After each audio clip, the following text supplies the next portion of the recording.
الرحمن الرحيم. الصلاة والسلام على أشرف المرسلين سيدنا محمد وعلى آله وصحبه وسلم.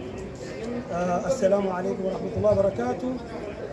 نحن اليوم نحتفل بمهرجان التراث الثقافي لولاية غرب دارفور، وهذا في إطار مهرجان التراث السوداني.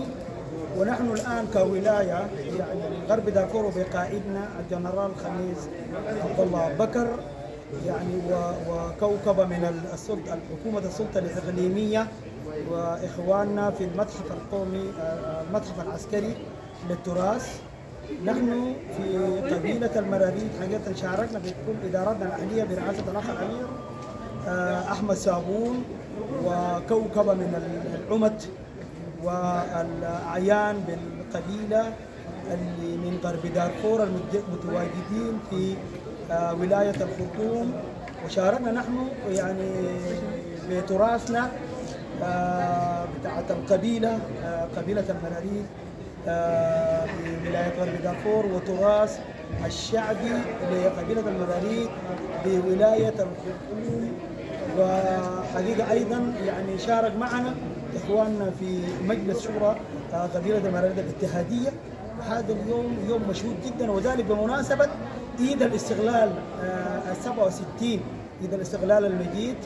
ونحن اليوم نحيي يعني كل الرعيل الأول الذين يعني بذلوا وفدوا أرواحهم رخيصة من أجل وحدة وتراب هذا الوطن.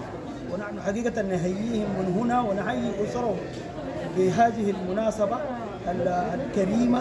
وهذه هي ذكرى يعني شرفنا، ويعني ما قدموه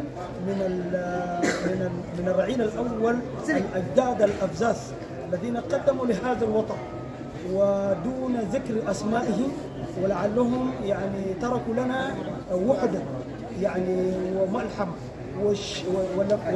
ولم شمل أهل السودان جميعا وشعبها.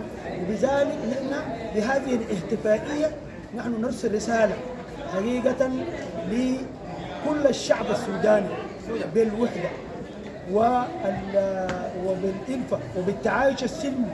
ونحن في قبيلة المراريد ننشط لذلك يعني لهذه الوحدة، ولعلنا يعني بهذا التراث الجميل تراث المراريد، فرقة الراية الخضراء وفرقة كت كدم الذي